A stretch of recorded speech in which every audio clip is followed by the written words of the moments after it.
hey, there's this new show, you should try out for it. I think you'd be really funny on it. This was season 1, mind you, when it was first coming to Australia. So I tried out and I was basically going to be an intruder for that season. Had my bag packed. I was ready to get on the plane. And last minute, the producers decided to change the way that the story was going and I didn't get casted.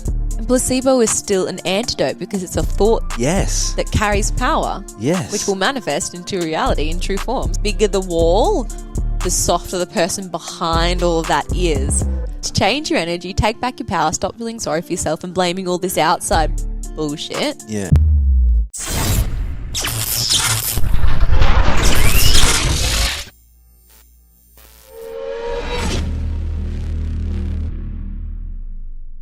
Welcome back to the Frankie Lee podcast. Now today, guys, you probably have seen at some point over the last few weeks, I put a little teaser video clip for my Call to Be Conscious podcast that's probably been released by now. And one of the boys, I took one of the boys where he wasn't expecting to go, and he ended up naming a girl that he met in Love Island in a bit of a clip that went kind of viral. And within an hour of that going viral, I was getting spiced up in the comments by the one and only Isabelle Grace, who is now incidentally sat on the sofa with us today. And what's your recollection from that experience? All right, so I got sent that video actually from Anna, who was the winner of Love Island, actually. She won it. Season 2. She doesn't even follow me. I don't know how she got it. Yeah, I have yet to ask her how she got it. But anyways, dropped into my inbox and I was like, what is this? Clicked on it. And then it was Ryan dropping my name from you and talking about the dry run. What the heck? There's no such thing as a dry run with Isabelle Grace. That's what I heard. I mean, it was pretty dry. She's gone straight in. I thought you were gonna ease up on the way in. I thought you were gonna ease up on the way in. I thought you were gonna ease up on it. No, I'm very what you see is what you get. Yeah. Blunt, straight to the point person. But like, I'll say the same things to your face as I will behind your back. So it's kind of like... So I want to know what you were saying about me when you see this little spicy clip drop out. Well, I didn't know you because I wasn't following you. I didn't even know the Frankie Lee podcast existed.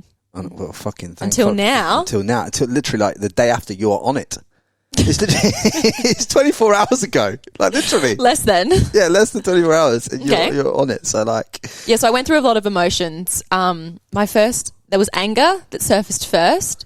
So you genuinely angry at me? Not at you. You're angry at him for dropping your name? Not even so much. It brought back the situation, the event that went down between Ryan and I. So I was angry for a second, and then it was kind of funny.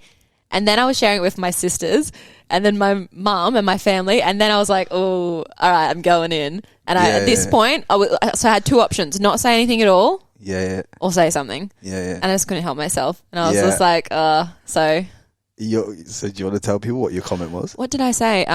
We were talking about the dry run. So dry run is like a mock-up, essentially, of Love Island, where like we got hired as talent. And I was basically saying like there's no such thing as a dry run on Love Island because like, at the end of the day it's a little bit spicy in it. And then I said it might not have been dry for you, but it definitely was for me. It was good.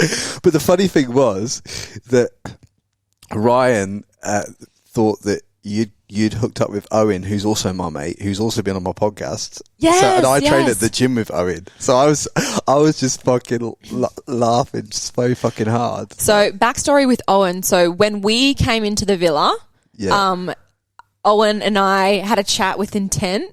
But pretty much all the boys did with all of the girls that came in because we were like intruders, so to speak, the bomb squad.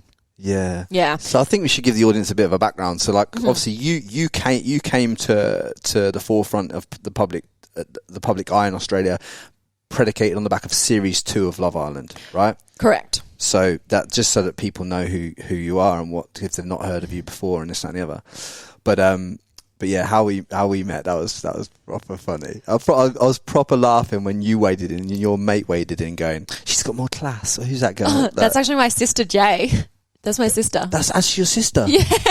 Holy shit, I didn't know that. Yeah. Fucking, that's funny. I didn't even know that. She's in the background egging me on. She's like, yeah, comment. And then she's like, go on in. I'll go in too. This is how girls work, right? We've discussed the entire You planned it. You planned your attack. Oh, we did. I handled it well. It's premeditated. I handled it well, I reckon. I was just jabbing and moving, just doing my normal Frankie thing, pop and bop. Right, left, right. Yeah, I tell you what. I don't. You think about this though for a dynamic. Mm-hmm. 24 hours ago, you hated me, and now you're sat on my sofa, so it's all good. Yeah. See, forgive and forget. I don't hold a lot of haste towards people for very long. I reckon I should release an online course called like something along the lines of like how to turn it round when you're fucked up, like something like that. How to turn it around. I mean, it's catchy. Do you know what I mean? It's a revolution. Anyway, I'm glad you're here today. To be honest, I don't know which way this podcast is going to go. I've no idea, but I think we should get a little bit of your backstory first. So obviously, what got you in? So what even got you to apply to do Love Island? What was it that kind of sent you along that path to do that? So I was getting my hair done by my hairdresser. I actually don't watch reality TV shows. I don't even watch TV in general. So I didn't even know the show existed. Anyways, she's like a reality TV fanatic. And she said to me, hey, there's this new show, you should try out for it. I think you'd be really funny on it. This was season 1, mind you, when it was first coming to Australia. So I tried out and I was basically going to be an intruder for that season. Had my bag packed. I was ready to get on the plane. And last minute, the producers decided to change the way that the story was going and I didn't get casted. Season 1. 1 entire year later, the producers are like, hey, you're still single. We've got season 2 coming. Do you want to try out again? But here's the thing, you weren't single. I was single. No, you're going out with Ryan then? No. This is how it went down. So I was still single a year later. Yeah, okay. Tried out, didn't make it on again. Oh, right, okay. Yeah, didn't make it on again. So then I'm just working my job. Actually, at this point in time, I was working with children. This is something I've worked with a long time. Kids with special needs, and I will go to the family's home and help the kids like with all their stuff. Yeah. Anyways, I was working that job, like contract to different families and stuff. And the producer called me out of the blue and said, hey, we've got this thing called a dry run. It's just like a paid job. the dry drink every time I say dry run. It's not good. Carry on. Right. So the dry run, Fiji, it was filmed. It was like for, I think, 3 days of filming, 5 days all up, flown in and out. Yeah. Anyways, it was just like a paid job where they would check the sets, you would sort of stand where the cameras were, they would see what they might need to change, all that kind of stuff. So I actually saw the villa before any of the islanders saw the villa because it was like a set, right? Yeah. And so, we did like a fake couple up, like fake everything, like they had to run through it all. And that's where I met Ryan. So they were all from New Zealand except for 2 of us were from Australia and flown in to do this dry run. Dry run. I'm sorry, it still tickles me that you not call Love Island a dry run. Anyway, so you go in there, you're in there for a few days, you meet this guy who's part of the Cool to Be Conscious boys, top lads. Yep. And then what? So we just hit it off. We got along really well, and then, but then it was over, and he's flying back to New Zealand, and I was flying back to Australia, and then we kept talking, when we both went back, and then we were like, oh, like maybe this could be something, kind of thing. And then I was actually, no joke, not even going to go on the real Love Island because I thought maybe I'm a very spare of the moment. I was like, I'm going to move to New Zealand, all this kind of stuff. Really? So you're literally just gonna jack Australia in and just... Well, I was slightly dramatic. I was going to go on a holiday and I was going to visit, and then he was going to visit me, and we were, going to do it. Because Australia and New Zealand, not too far apart. It could work, right? Yeah. So, we got along really well, and then the producer said, hey, we really loved you on the dry run. Do you want to come? We've got a part for you in the actual Love Island. So I actually didn't get in 2 years in a row. I only randomly got in because I got on this other thing. And how does it feel to be a runner-up 2 years in a row, to even getting selected? I know. I know. How the heck did I make it on? That's what people like. They're like, did you get selected? I was like, well, no, actually. I didn't get selected 2 years in a row. But, and then they obviously wanted this whole Casa or More thing. Though it wasn't really a Casa or More because they only brought in 5 girls and not 5 new guys. Yes. And I just think when it was done in Mallorca, I think it was Mallorca. Yeah. It was so, and the English versions was really so so good. much better. Sorry, So Australia, good. small So budget. good. I mean, when I used to go back to England in the summer, like to visit family and stuff, like it used to be on the TV in England, and it's a massive show in the UK. Like everyone watches it. Well, not everyone, but like No, it's huge. 13 million people. Yeah, that's a lot of people, right? But it is so much. I just think the whole thing's just so much better. But I suppose the reason why it doesn't bang as hard in Australia as it banged in England was because like you've got so much to do outside of staying at home watching TV in Australia.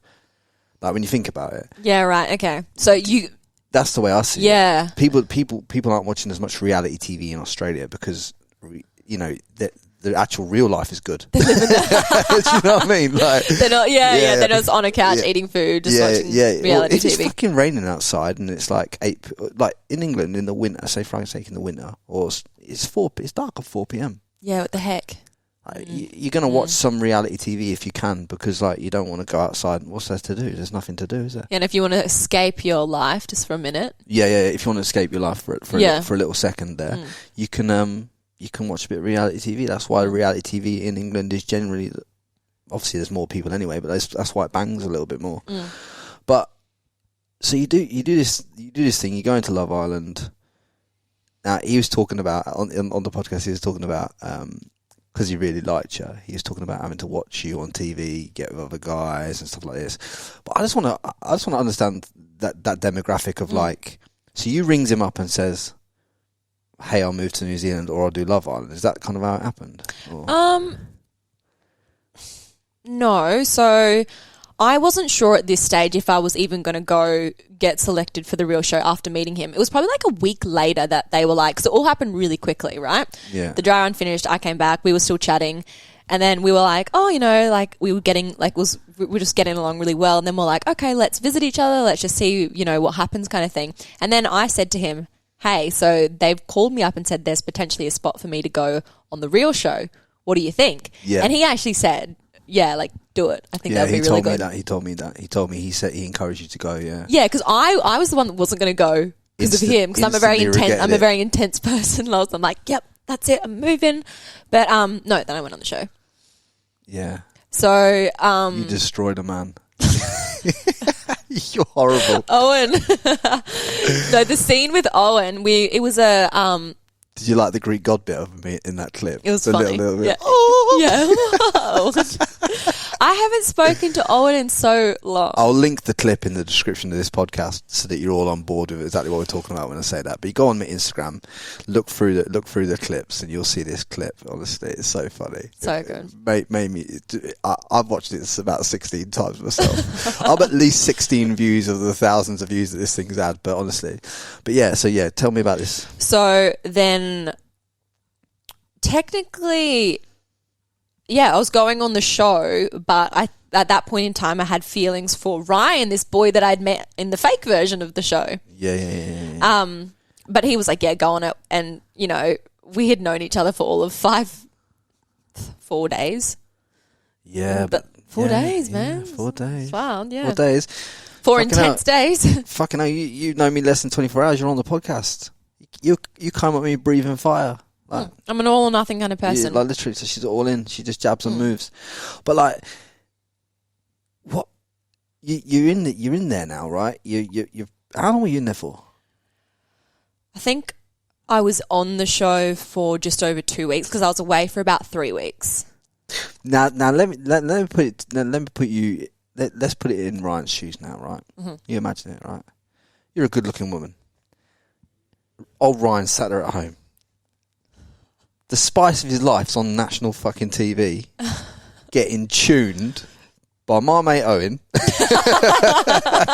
Oh my god! Yeah, and some other geezer, I don't know the name. This could be a show in itself. And now you got to put yourself in the position of like understanding why a man might feel, you know, a little bit like fucking hell, your heart's going a little bit right now. Yeah, of course. Yeah, I just wanted you to kind of grasp that. I completely understand. I wasn't going to go on the show. Yeah. Until he was like, green light, yeah, go on the show. Yeah, but do you reckon he gave you? Do you reckon at the time he gave you the green light for you to say no? Yeah, maybe he did, but that would have been kind of selfish on his behalf. Yeah, maybe. You know, because it's kind of like, it's one of those opportunities. We had known each other for 4 days. We did really like each other, yes, but I had been given this opportunity. Wasn't there a road trip in between all this? No, so the show finished. The show finished, yeah. So you come off the show now. Yeah. Because I didn't really like anyone on the show. No. I think dating or trying to date off a show like that is not. It's never. Has it ever worked? Probably not. I just did the show because I thought it would be a fun experience. And it's also to grow your brand. And obviously, we're going to go and talk about your business stuff that you're doing and all this stuff later on in the podcast. But like, obviously, it was to grow your brand and to put you in a position where you can actually make money off social and stuff like that. Yes. Because I presume none of that was happening before. No, it was. It was happening before, but I didn't have a social media marketing agent and I didn't get as many jobs. It was more just like a little side hustle. But I was still doing Instagram, Yeah. So you come off the show now.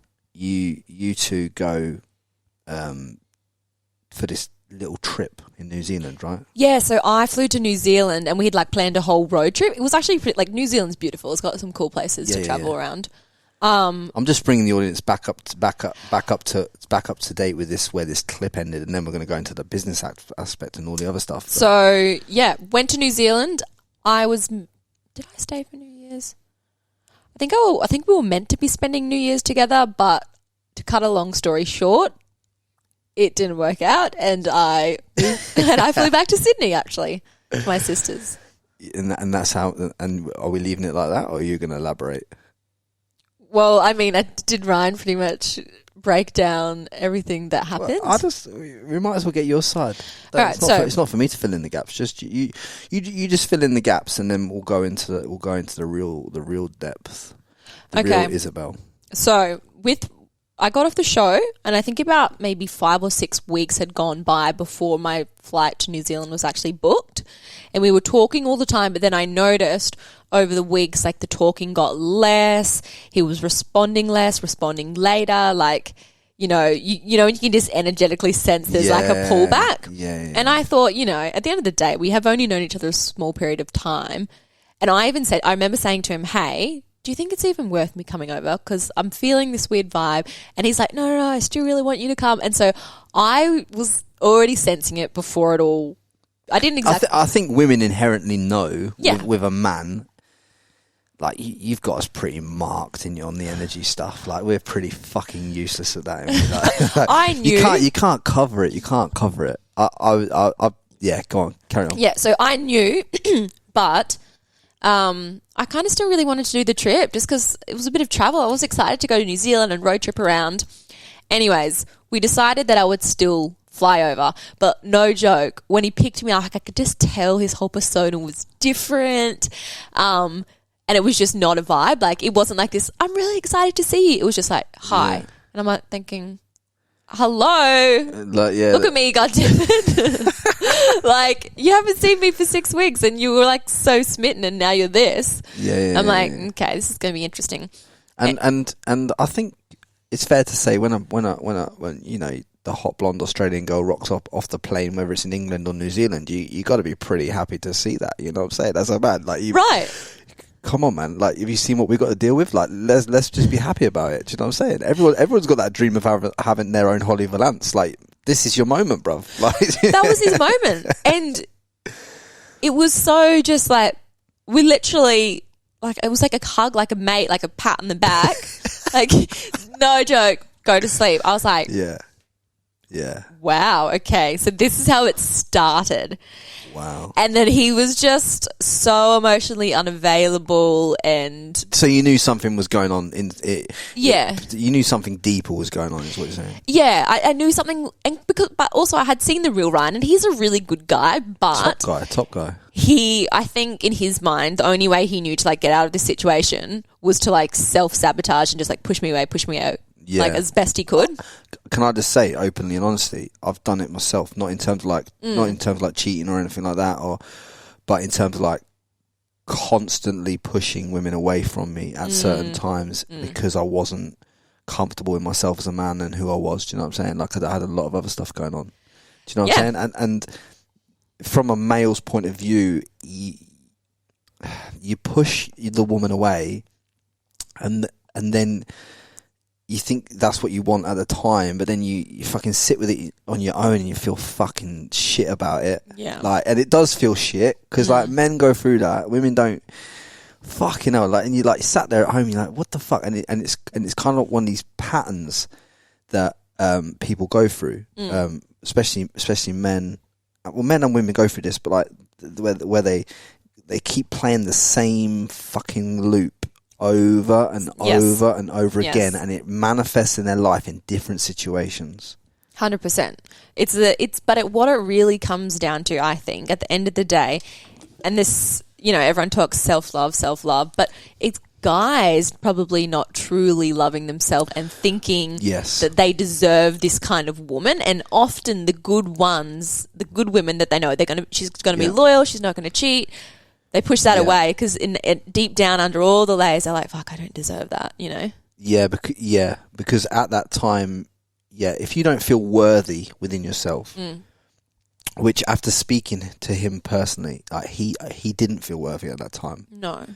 For a lot of other reasons that were going on outside of his life, and people will hear that in that podcast about and how he's evolved from into what he's doing, and he's doing fantastic things. But it's like, and like I said, like I'm going to be honest with the people on here, like it's like I've been through it. I think we all have, though. Everyone goes through it. There's people listening to this right now who might be hitting their ears at the right time. They might be going through it with their own partner. Do you know what I'm saying? It's not.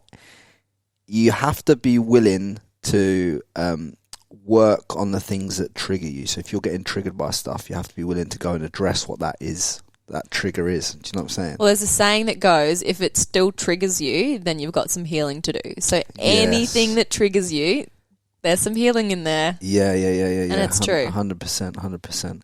And so you come. So let's just move it on then. So you come out the show.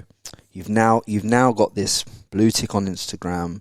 You've got the followers now. You've got something tangible to work with. You've got an ability to go and earn some revenue, to go and earn some money. What did you do with it? So it was probably like December, January. Here's the thing, right? COVID hit March. So usually after these shows, people have a good solid 6 to 12 months to really run things, go out. We had like appearances booked, events, so much going on. But what happened to everything in the entertainment industry? Got shut down, Slammed. Yes. And brands freaked out too because their extra money that they were spending on influencers and marketing, that all got cut. So to be honest, all of us really only got a couple of weeks of really riding off that. I actually got an agent, Amy. She reached out to me. She runs like a social media plug, Society Management. There you go, Society Management. You didn't even pay for that on the Frankie Lee podcast, you cheeky devils. Anyway, carry on. She's been awesome. She's gotten me heaps of work since. But yeah, it was kind of a bit of a no man's land for a little while. Like it all just came to a halt. Yeah. And then I actually fell pregnant. Early April, which isn't Ryan's baby. We'll just clarify. Just clarify that. Let's just clarify it's not Ryan's. Yeah. Fucking hell. Imagine that. Fucking hell. Imagine people getting the wrong end of the stick on that one. But yeah. So how difficult is it then to be a young mumpreneur, whatever they call them these days? Mumpreneur, milfpreneur. To be a young mum, right? You've had this because we won't go too in depth into this, but you had a little bit of an 8-month relationship with a guy. You fell pregnant after the show, right? Mm-hmm. Not someone from the show, guys. Didn't happen. Wasn't a Love Island baby. Just confirm. Yeah, just to confirm. And then obviously you've got the beautiful little child. How difficult is it for a woman who's trying to build an online brand to build this kind of this ecosystem that generates revenue off the back of Instagram? When you're now a young mum, or does actually being a young mum help for engagement for baby brands, for this, that, and the other? Because I want to know the truth about that. Because I'm just saying, there's a lot of, I know you didn't plan it like this, but there's a lot of women out there that drop a baby at the right time, and they can cash in. Yeah, I mean, it definitely could work in your favour. I would say for me, it's just been the same, but rather than being like fashion or travel or all the things that I was doing, a lot of the brand collaborations have turned into baby products, things that mums would use. Like the mum market is huge. Like it's crazy. Yes. Yeah. And has there been a market for, obviously you've got back into incredible shape again. Like obviously having a baby, coming back to incredible shape. That's a fucking feat in itself. Yeah, well, is that something you've delved into in terms of like the fitness and that kind of stuff? To be honest, I haven't been to a gym in like probably a year and a half. Gyms closed down during the whole COVID thing, and then being pregnant, I vomited for 9 months. I was sick my whole pregnancy. It was rough. It was so horrible. Yeah, because I suppose as men, we don't really understand what it is like to go through that. All right, so imagine being hungover every single day, like that really bad hangover with like a splitting headache. You know I've never drank, right? I've No. never had alcohol. So I do not know what a hangover All right, feels so like. That's not going to be a good... So compare it to something else that I can... have you had barley belly? No, I've never been to Bali. Oh, shit. All right, have you ever had gastro? Oh, here we go. Okay, too much information, but go on, I'll roll with that one. Go on. A migraine? Yeah, migraine. Do that one. Car sickness? All right. Carry on. Anyways, what I'm trying to get at is it was a really rough pregnancy. Like I was just sick the whole time. Some women, have a little bit of sickness and then they're okay. So I can't say personally for me that I enjoyed pregnancy. I think a lot of women are like, I'm pregnant now and I'm like a goddess in a field and it's so beautiful. I was like, fuck this shit. Nah, this is not for me, bro. No. I was like, take it back. Take it back. Yeah, take it back. But Yeah. doesn't it take a long time? How do I just want to understand this because it's just an interesting thing for me. But like, how do you approach it? Like, once you've had a baby, how do you approach the whole like getting? Because I find that Australian women, they seem to get back into phenomenal shape here. Like, and I've lived and been in other parts of the world where it perhaps isn't always like that. Like, do you know what I mean? So why is it like that here? And how do you girls make it happen so much? Well, do you think that here Australians maybe have slightly more of a focus on health and fitness than other countries? Yeah, I'd definitely say so. Yeah. So there's that, and then I think there's like how fit you were before being pregnant. Yeah. And then, but also like and again, women work out right the way through the pregnancy here. well, some do. I personally couldn't because I kept spewing. So I actually put on 18 kilos. Yeah, that's a lot, isn't it? That's almost 20 kilos. It's 18. Yeah. It's almost 19, but it's not almost 20, is it? Go on, But like just so we can really 20 kilos. Yeah, 18. Yep. 18 kilos. But I understand it. And for a woman to go through that and to obviously get it off and all that stuff, like it's a hell of a journey, isn't it? It really is. You've got to, because it's actually... I'm just getting you to talk about this because I want the men to listen to this podcast to kind of understand it so that when they go through it with their wives or girlfriends and stuff, they can kind of understand how it feels from a woman's perspective. Because a lot of people that listen to this podcast, they may not have a girlfriend yet, but they have to understand this. They may have a wife, and it may have caused tension because they don't understand this. Yep. And so it's put stress on their business. That's why I'm getting you to drop this. So for people listening who don't understand why I'm asking these questions, that is why. The woman goes through, obviously the hormones are wild, like you're raging all that time when you're growing the baby. Like you're literally growing life. Like it's actually pretty wild. It's so crazy. It's like a soul is like, being implanted in you. And it's not quite Earthside. It's kind of a very metaphysical experience, I sort of think, when you think about how it all is connected. But you go through like an identity loss. Like you literally, and most women I've spoken to have gone through it, where you're almost like depressed because you're losing a life that you once had, and it will literally never be the same again.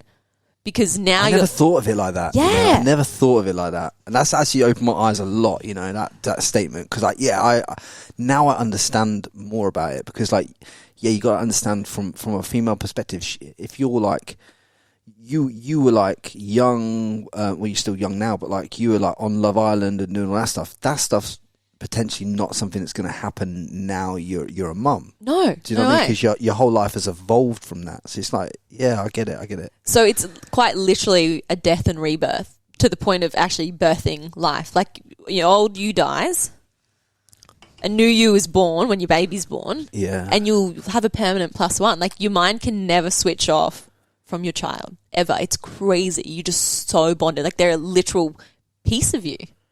Yeah. And do you know what? I've never thought of it like this. Yeah. I've never thought of it like this. You literally cannot do anything other than solely think of that child for 18 years of your life. Well, and the rest. But and maybe forever, yeah. Because even my mum, conversations I've had with her, she's like, well, you're still my baby. Do you know what I mean? Yeah, yeah, I've never thought of it like this. My mum carried, technically, Dakota, who's my daughter, because she carried me, and me as an embryo inside her already had all my eggs. Literally all my eggs that would ever exist. So one of those eggs was Dakota. So the grandma actually technically carries their granddaughter. See, now you're teaching me things about biology I never knew. Like, yeah. You're telling me that a woman is when you're born, mm-hmm. you have all the eggs inside you that you'll ever have in your entire life. Correct. Yes. That is some crazy whereas shit. Sperm is remade. You're not born with all your sperm, right? Fuck if I was. Fucking hell. You would self-implode. Could you imagine? Fucking hell. I'd have been gone years ago. I'd have blown up. Your head. Fucking hell. This has got fuck. This is why they talk about generational trauma. Like, you're quite literally carrying your grandma's like at least 8 generations back. Evolutionary trauma. Yes. Well, generational trauma, evolution, same thing, really. Right. So, I've been reading into a lot of these spiritual type things that mm-hmm. you're into that we'll talk about, and they're saying that the way that my mum lost a child before I was born, mm-hmm. and she wasn't expecting to have me, right? Wow. So obviously she wasn't expecting to have another child and this, that and the other. And I went to see one of these spiritual people, yes. like, that can see stuff. And she told me that because my mum had lost a child previously, and because her thought process was worry and distance, because she thought, what if I lose this child again? Mm-hmm. That when a woman goes through that, it transmutes an energy to the baby whilst inside the womb. That has created a distance between me and my mum for the rest of my life. And that's something that affected me for a fucking long time, I might add. Like I'm talking about, I've had to really work on this the last few years. Yeah. And it affected all my relationships with women. I was just going to say that. Yeah, right. Yeah. So this is some serious shit, Some serious shit. I was resentful towards women. I just wanted to find love, but I kept pushing it away. All this stuff I went through was all because of this transmuted energy that... the way that I became comfortable with the fact that I'd always resented my mum because all I wanted from her at that time was love, but I just didn't feel it was there because of this distance. But then once this woman said to me, like, put yourself in the position of this woman and how she would have felt losing a child and all this kind of stuff, it's like, oh fuck, okay, now I get it. But there's a lot of people in business and life and all this kind of stuff that listen to this podcast that are carrying through, I believe, resentments and little things in their life and little patterns of events in their life that may have been transmuted energetically. I'm just putting it out there. I think probably almost all of it was transmuted. It's apparently goes back 8 generations and it can lodge in your organs, your joints. And so a lot of people they say, oh, this is hereditary. But if you went back and back and back, it could have been some trauma. I don't know, someone in World War I, something had happened and it's like carried through the line. Like, do you know, it's actually so wild. Because that's something you're like really like into, isn't it? As a human, like you're really into this energy. And this is what lights you up, in it, like putting stuff together like this. So Dakota was having issues like colic and stuff, which is all related to the gut. Yeah. And then I sort of had this moment where I thought how stressed I was for the back end of my pregnancy. It was probably transmuted from me having the relationship breakdown and being stressed and anxious.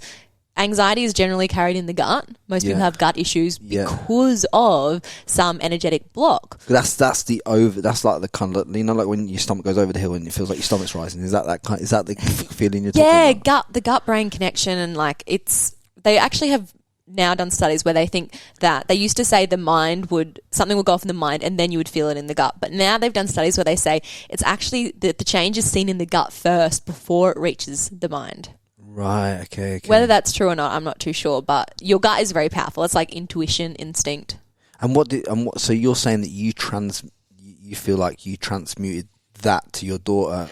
So I feel like me being stressed in my pregnancy potentially caused her colic and all of that in child, because children are very receptive, and she was literally joined to me, umbilical cord. It was all feeding through, and it's a hard pill to swallow for a lot of parents, especially mothers, knowing that they've birthed their child and thinking that they might potentially be responsible for something.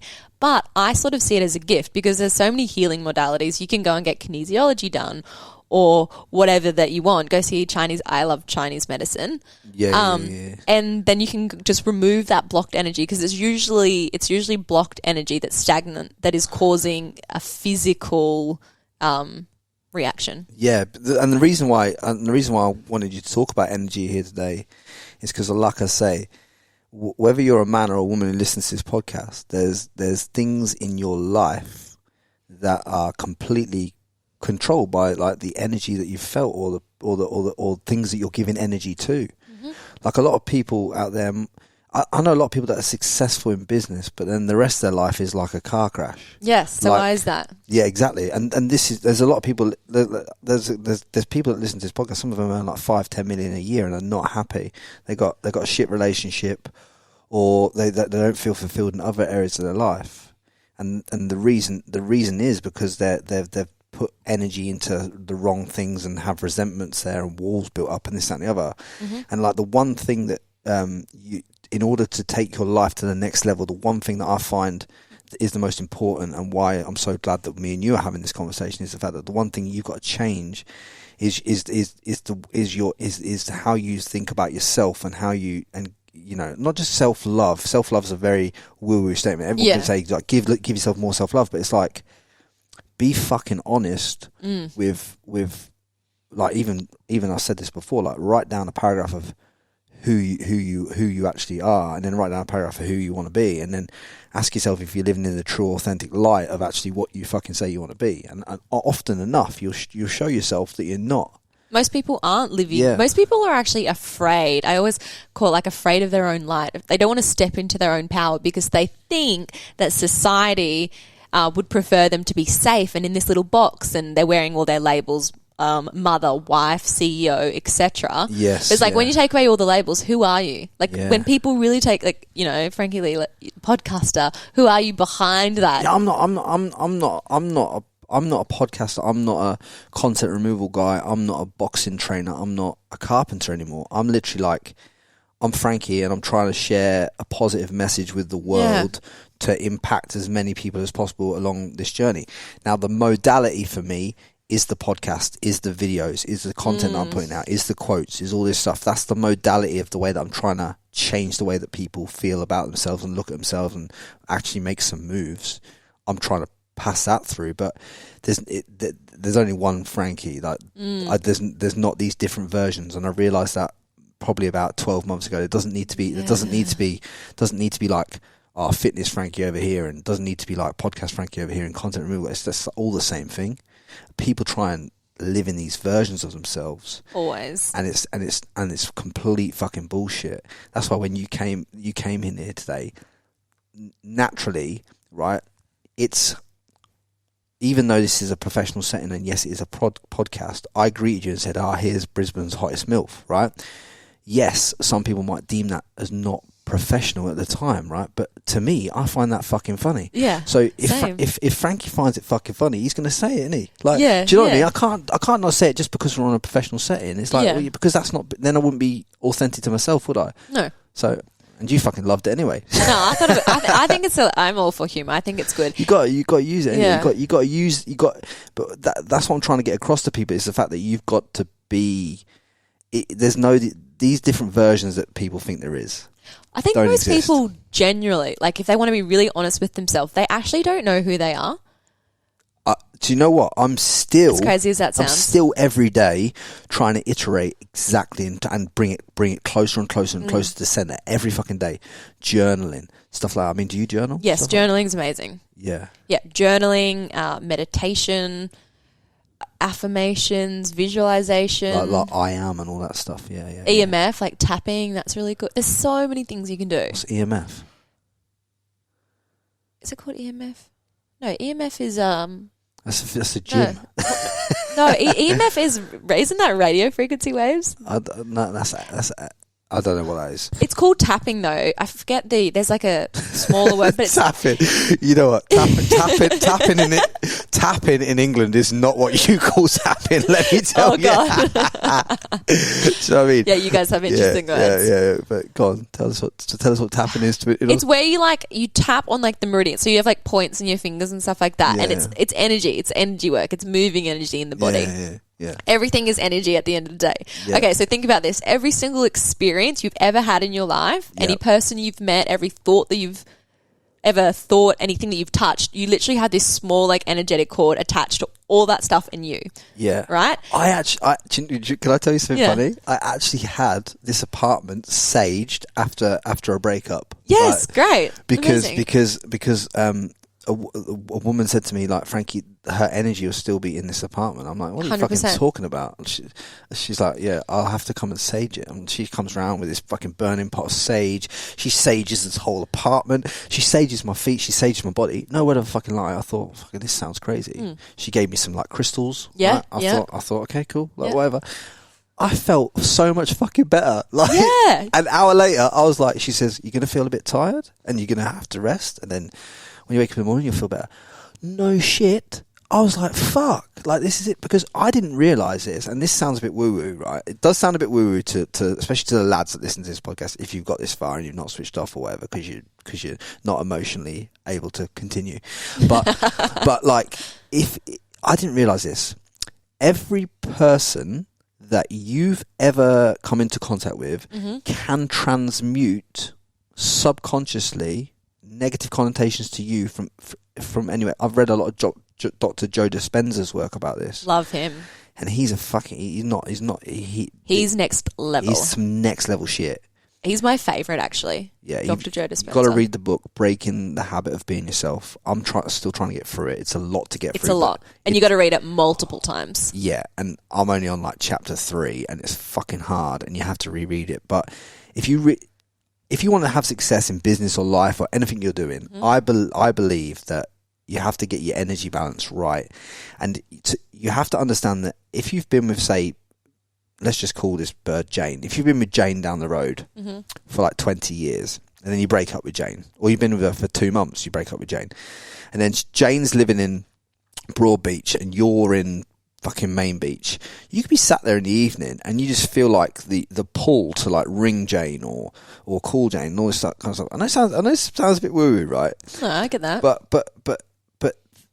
they apparently people, and a few people have told me this, that I've wizards with this, that the people can subconsciously transmute thoughts to you and feelings to you to try and get you to pull you back into... Yeah, because it's a power play of energy and they've still got a cord that's attached to you. Yes. It's like plugged into you. Yes. And so you literally, that's why cutting cords is so... like. But this goes back to having a baby. The cord is cut, right? It's very like, this is how we're born and birthed into this human physical existence. We're attached by an umbilical cord. So no wonder we get negative and positive cords attached to us from all of our experiences. Yeah, and have you, I don't know if whether you've experienced this or maybe any of the audience have, but have you ever been like touched by someone who just makes you feel like, fucking, like you feel like you've just, I know this sounds a bit... yes. I really do feel energy, and there's even I was in the lift once, and someone introduced me to this guy, and I just felt this real negative energy of a dense, like dark, like a dark energy of this person, and this person touched the back of my elbow, and I just chills down your spine. Yeah, it's just like this was not good. Like that's the kind of thing. But like you imagine this. If you go into a gym, for argument's sake, and there's like 15 different, 20, 30 people's different energies and they're all going through their own shit. This woman was explaining to me that you can pick that up. You can pick those energy fields up and take them into your home and then cause yourself all kinds of different problems. And people don't realise it. And then a lot of people believe in the power of these crystals and stuff like that. And even if you say it's just a placebo. But placebo is placebo so powerful. Yeah, but this is it. Placebo is still I was reading about this as well. Placebo is still energy, right? And placebo is still an antidote because it's a thought Yes. that carries power. Yes. Which will manifest into reality in true form. So it's still technically a medicine. Yes, I know. And a lot of people will be like, Frankie, this is not your normal kind of podcast, mate. You normally talk about business and making money, and people's like, but I'm serious. Like, I believe in this stuff now because I've seen it and I've felt it and I've been involved with it. And part of me becoming more comfortable with myself over the last few years and doing the inside work that I've done over the last few years has been so much down to a lot of energy and a lot of stuff, a lot of energy work. And I didn't even realise I was doing it at the time. But it's such a powerful thing. Well, that's like that, I forget the name of the doctor, I think he was Japanese, and he did the thing on water, and he labelled the bottles of water, and he put different thoughts like hatred, jealousy, all these like really bad words onto one bottle, and then love, joy, kindness onto another, and then they snap froze the droplets and put them under a microscope, and it literally, the thought alone changed the molecular structure of the water. They were different icicles. So the one with hatred was like all distorted and ugly. The one with love, happiness was like beautiful and symmetrical ice crystal under a microscope. So if your thought alone can change water, we are 70% water. Imagine what our own thoughts and other people's thoughts are doing to our physical health, mental health. Yes, this is why. And if you follow me on Instagram, you'll see this. You'll often see me come out onto my balcony in the Gold Coast. I'll put the camera up and I'll be like, absolute mad scenes and just showing appreciation for where I live, for where I am and stuff like that. Because this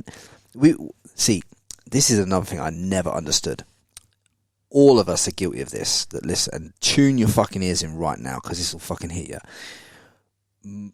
70% or 80% of our day is either thinking about the future, i.e. placing happiness in things that we can achieve in the future, or thinking about the past, i.e. that girl that you were dating from the gym or whatever, yeah?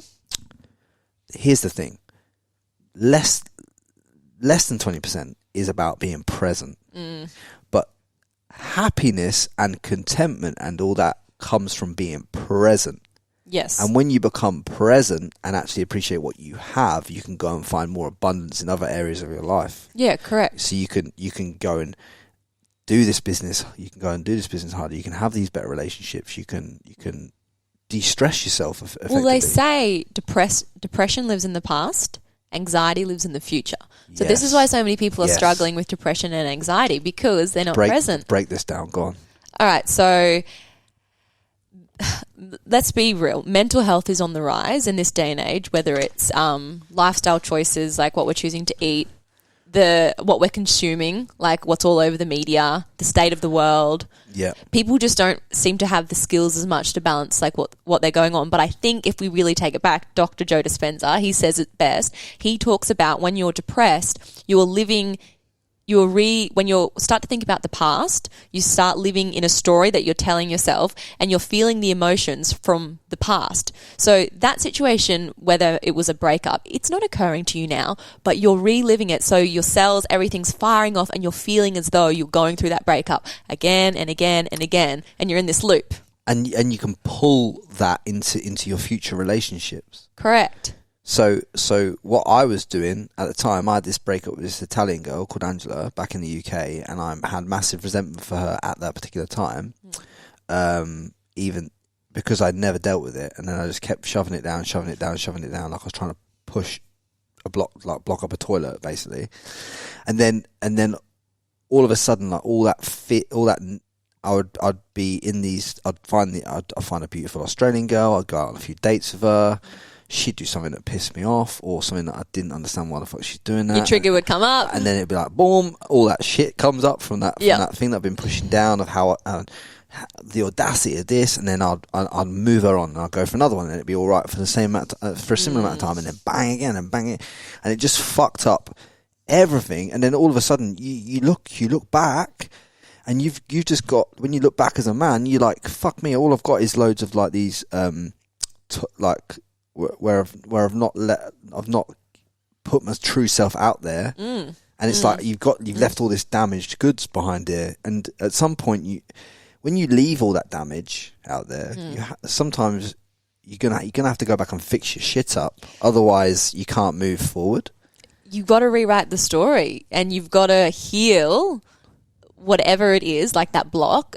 Because they keep letting their block resurface. People are just mirrors. People are your greatest teachers. They will show up in your life and say, hey, you ready to fix this yet? Hey, you ready to fix this yet? I love that. Yeah, and so all these women that are popping up and the same issue is happening is because you haven't, because I hadn't have dealt with that issue at the time. And, every and that's a good thing that you say that, because every person that you meet shows you something about yourself that you've perhaps got to work on. Well, if you think about this, if technically in this universe our thoughts create our reality and life isn't happening to us, we're actually creating the life. So we're all creating our own realities. Yeah. If someone is appearing in your reality, and this is a hard, tough pill that I had to swallow because I had consistent bad relationships as well, I'm actually technically manifesting these bad relationships because I haven't healed this part of myself, so it just keeps showing up.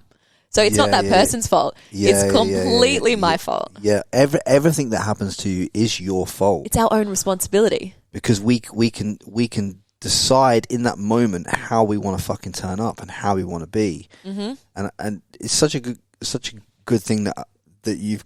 This is why it's mad, isn't it? Because literally, I only met you, only knew of you yesterday. So there's obviously a reason that you turned up in the energy field to be able to come and do this, right? To have this conversation that's going to, I believe, help a lot of people because they need to understand that this is everything. Well, this is a manifestation of a path or a conversation that we were both already going to have. It was already sitting there in our future reality, and then it's just like the universe just aligns. It's how nothing is by chance. People think, it's chance and it's luck, but it's really not. Everything that happens is thought. So when thought catches momentum, that's when it will manifest into your physical reality, whether good or bad. Yeah, 100%. If you've got a gym now and it's your business now and it's doing really successfully, 10 years ago you probably were putting so much emphasis on this thought of I want this gym, I want this gym, I want this gym, I want this gym. Whether you believed it or not, everything that you've got in life is a byproduct of the thoughts you had 5-10 years ago. Yeah, 100%. This podcast was born 4-5 years ago in thought. I promise you, no shit. I know it sounds woo-woo. It's not. 100%. Ask James Gray what I told him 2 years ago, 2 or 2.5 years ago, when I sat in his office. We were talking about some business. He said, "What would you like to do?" I said, "Mate, I want to do a podcast." And he had a conversation. We went out for a meal the other day. And we were talking about it. He says, "Do you remember that conversation we had in that office?" And then go on and see what you've done. And I'd literally spoke everything I'd said into reality. Wow. And I didn't even realize it until he reminded me exactly. And this is why this podcast should be so powerful for people, is the fact that everything that you want your future self to have, to look like, to be, within realistic parameters, can be spoken into the future. You don't have to tell the world about it. You don't have to go. You don't have to tell the world. No one has to think you're crazy. Sometimes it's best not to tell people. Reason being is because maybe your circle's not supportive of what you want, and then you tell people, and then they say, "Oh, nah, do you really think you can do that?" And then your thoughts will go, "Oh, actually, maybe I can't do it." So then you start demanifesting. It's not going to happen. So sometimes you got to hold things close. Sometimes you got to speak it out loud. It's really dependent on the situation, what you want to manifest. Yeah. And would you say then that the whole reason this podcast came about for me and you was because it was meant for Ryan to say that day on that podcast and to give you both closure from both ends of the spectrum energetically, and that's and as a and this podcast kind of served that, and then now you're serving my audience with your thoughts that are going to help them because this podcast served you in that respect. Correct. And when you come from a place of love and forgiveness and, everything happens as it's meant to happen, then suddenly new things, that's where abundance and growth comes from, right? So, yeah, maybe I had some anger towards him cheating, all that kind of stuff, but he has done so much growth and I've obviously gone in my own separate way. The podcast kind of closed the chapter on that. We both forgave each other, we've moved on, we're friends. Yeah. And now this conversation is happening, which is going to open, maybe people have stories with past people that they've seen, which has been blocking them to attract a new relationship. And maybe this is going to be their stepping stone to heal those old wounds and move on, because like life is too short to carry that backpack of energetic baggage. Right. I was seeing this chick, right, on and off for like 12 months. I was seeing this chick on and off. Beautiful girl, beautiful soul, good woman, right? I was seeing her, and obviously we came to the conclusion it wasn't going to work out for a variety of reasons and all that stuff. That's all good. And then I found myself one day, I had to block her, right? And I thought, I sat with it, and I'd built this reasoning. I built this reasoning in my head that I blocked this woman because I didn't want to see her or be around her before my birthday, and all this stuff. I made this fucking big story in my head about it, right? Because you men, women, I don't care who you are, you create stories. And then the story catching momentum, and then it's building. And then you build this massive fucking bullshit backstory, right? And it's like, and then I was sitting in here one day, and I was sat in here, I fucking felt terrible. I thought, what the fuck? And I thought about it, and I thought, I rang my mate, and I said, mate, I've blocked this woman. I said, I don't have any animosity towards her. I don't want any animosity towards her. I don't want to carry this pattern of events on, like that I've seen happen in my life previously. And I don't want to keep putting this out there, because it's not energetically, it's fucking terrible. Like, I felt good in every other aspect of my life, but I just didn't feel good in this aspect. Yep. So I took all the blocks off and all that stuff. Instantly felt better. And it's like, and then when I've seen them, I've been peaceful, and I've been rather than trying to build a wall up, I'm like peaceful now. I'm just like, I just wish them all the best. So pattern interrupt. So yeah, now I'm sending them all the best wishes, and like if they have a new relationship or whatever happens to them, I'm like, sweet, cool, like I want the best for you now. Whereas before, I said I did, but I sort of thought like, fuck you, you know what I mean? Like, fucking hell. And you probably wished you did really hope the best, but deep down you were kind of still a bit pissed. You're still a bit pissed off, aren't you? Because it's like, it's just hard, isn't it? You know what I'm saying? It's like, it's definitely. Like you have to deal with it, but that's all growth. Mm-hmm. And we all have to go through that growth energetically to kind of see it. But I'm just telling you now, the reason why I say all this, and the reason hopefully why we're doing this podcast, is because what I'm trying to say to all of you that are still listening at this point is simply this, right? There are things in life, whether it be relationships, whether it be things that you're blocking out, that you're trying to build walls up against, and all this razzmatazz. And the issue that you're going to have with it is the fact that when you build them, they're just building a more of a void between what you want, getting to what you want to get to. Yes, and more often than not, the bigger the wall, the softer the person behind all of that is. But they've just had so many experiences where it's just easier to build up the wall than really get to the truth of who they are. Yeah. In that vulnerable space, because being vulnerable is tough. Yeah, fuck yeah. I've talked about fucking like relationship with my sister, relationship with my mum on this podcast, all this stuff early days. If you go back and listen, it's all there. It's all truth, man. Like seeing women and breaking off and all this stuff. I talk about that openly because not many people fucking do. No. So I just kind of feel like there's nothing. Keeping it for you isn't serving the world. No. Because by not talking about it, you're not giving anyone any benefit for your experience of how they can move and break patterns and flip perspectives in their life, which is what this is all about for me. I don't do this podcast to make money. I do this podcast to break patterns, flip perspectives in other people's lives, predicated on my experience, your experience, and other people's experiences. Like, as simple as that. We can learn so much from other people. Is it... I don't know who it is. Rich Dad, Poor Dad. Yeah. I think he pretty much preaches. He's like, learn from other people's mistakes. Don't make as many yourself. He's like, you can literally learn from other people's mistakes. Yeah, but like if you so and to keep it think about this in a business terminology. If you're carrying resentment in other areas of your life, do you not think it makes that money that you want to get a little bit harder to get? Do you not think it makes those deals harder to get? Because by carrying the energy and the resentment in, say, like you resent that relationship over there, you resent that breakup from that woman, by carrying that energy and holding that energy so tightly in that, it makes other areas of your life really difficult to get. It's like pushing shit uphill with business and stuff like that. It's like really, but once you start to fucking let go of all that shit and start to work through yourself, and as a man, as a woman, start to get over yourself, start to manage your ego, start to understand all this shit, then you'll, because business and making money and all that stuff, it's not meant to be fucking hard. You're meant to attract it into your life. I know, and that's why this hustle, grind, like you have to work to the bone, head against the grindstone. That's the only way that you can get success, because that's how it used to be. Yeah. So we're pre-programmed to think that if we're not doing all the time and working really hard, we can't have the success that we want. But when we're in our flow state, we should just be allowing, and it should just come to us, and we can have the success, you can have the relationship, the money, the health, you can actually have it all. You don't have to pick and choose. And there's so many people that resent other people. Like, let's just take an example, right?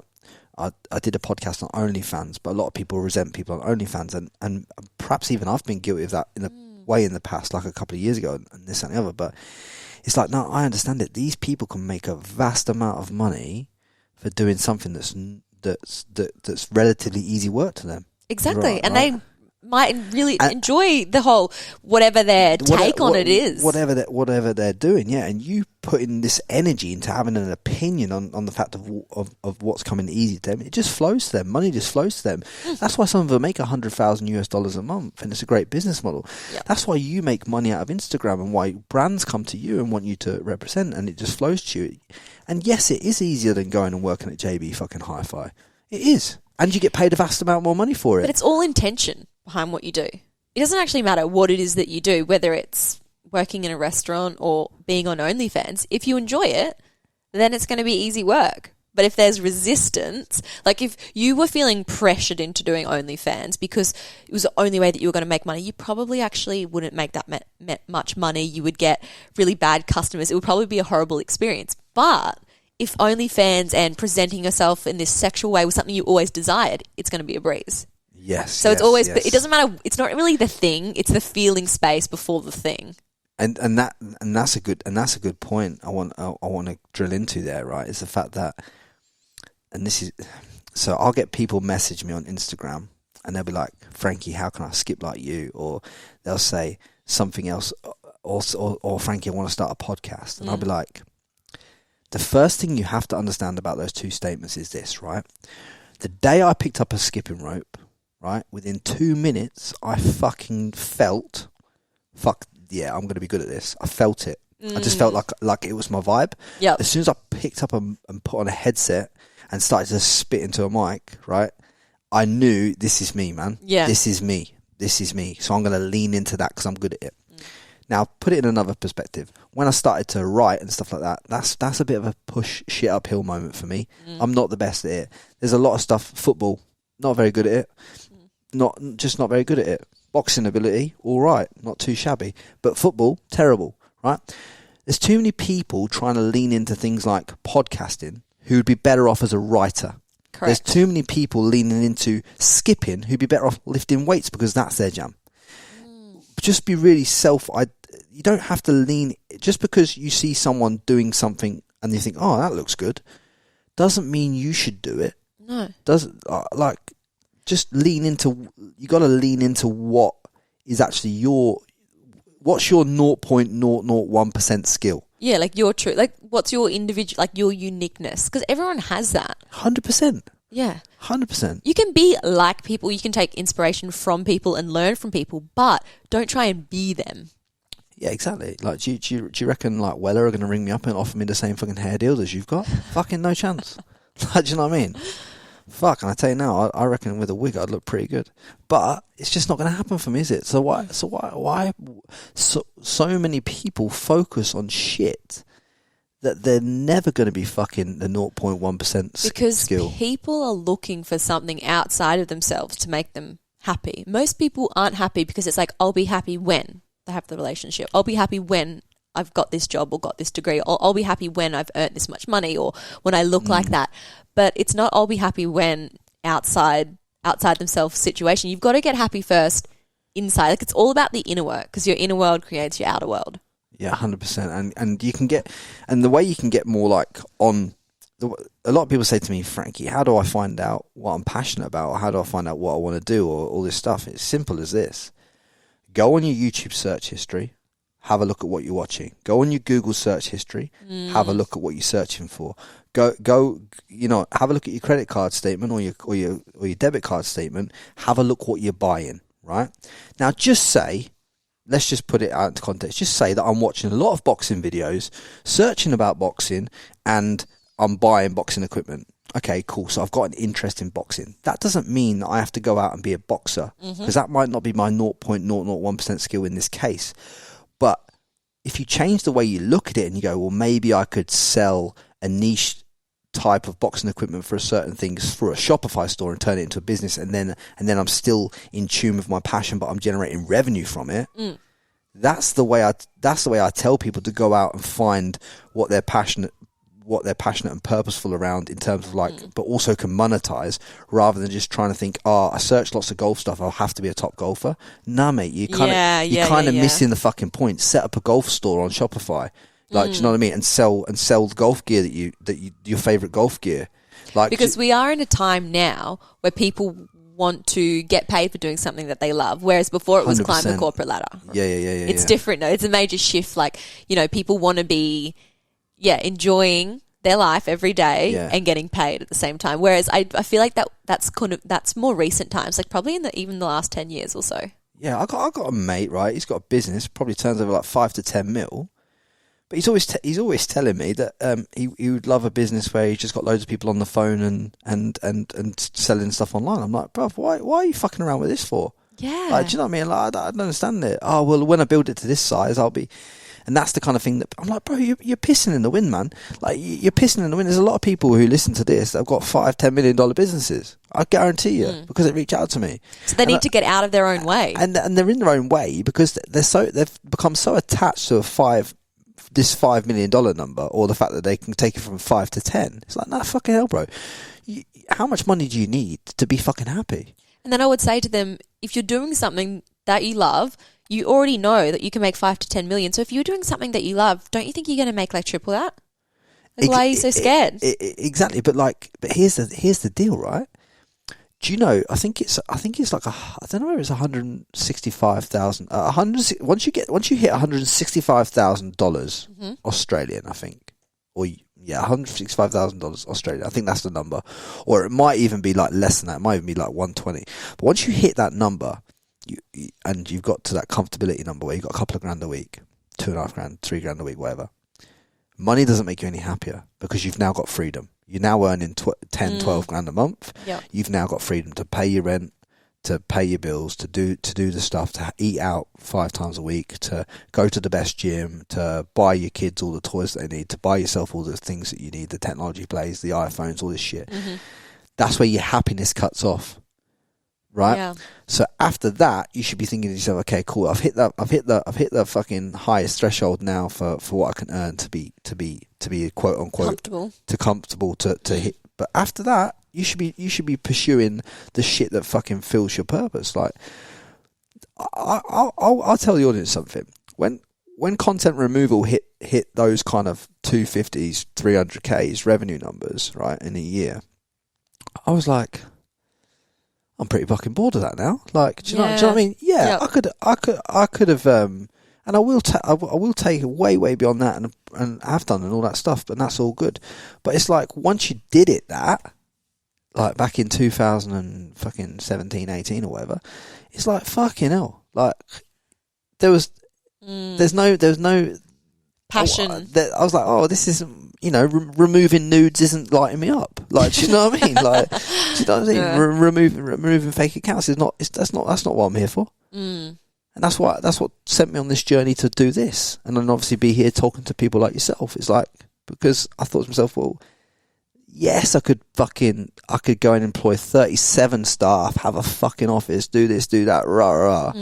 I could have fucking had a massive, we're literally looking across the road at the Commonwealth building here. I could have had an office, I could have had a whole floor of people working in there with contentremoval.com. This is the age of the internet. It's definitely a market for it. Loads of market for it, right? Yeah. Could have a whole floor in there. 40, 50 staff. Yeah, great. But it wouldn't light me up. No. Because I'm not leaning into not leaning into my thing. So I'm not being honest with myself. I'm lying to myself again. But so many people so I don't do online dating, just to sidestep a little bit. I don't do online dating for this very reason. Actually, there's a lot of fake accounts. Here we go. There's fake accounts of me on Tinder. Maybe you could remove them. I don't know anyone that removes fake accounts.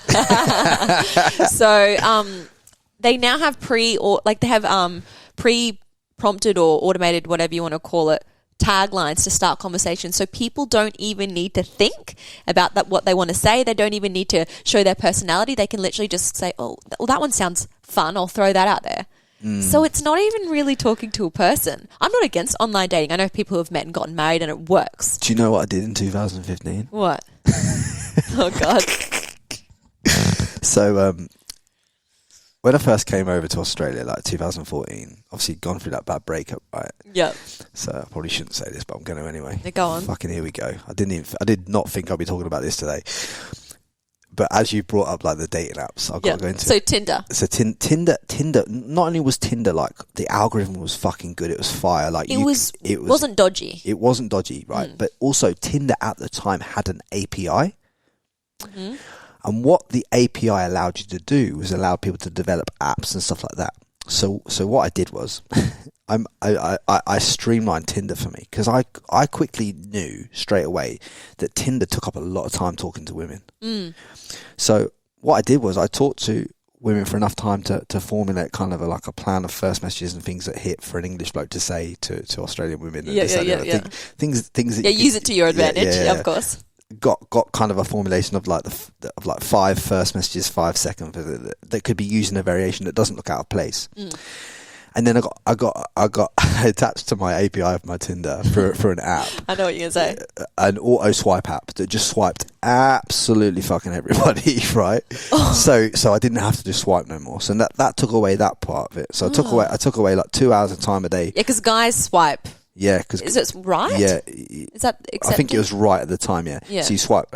So I took away that with this fucking app. So I took away the swiping part. So I thought, right, I saved myself 2 hours a day. So that's 10 to 14 hours a week of swiping gone. So that's a time saving because I ain't got time for this shit. So I did that, and then I had the messages go out, and then I knew, right. Here's the thing, right. I had this API thing that attached with an app that sent messages. So I just programmed it all in. Pop, pop, pop, pop, pop. So it sent the messages through. Here's the fucking thing, right? You knew by message 4, because of how you've escalated the cheekiness of the message, you knew by message 4 it was on like Donkey Kong, right? So here's the fucking thing, right? And I knew what message 4 was, right? So I only had to log into the app and see which chicks were on message 4. Now, even if it was an ugly boiler, like a not the best looking chick in the world, right? It didn't matter. You could just delete that one, and that's all good. Yeah, I didn't need to speak to her.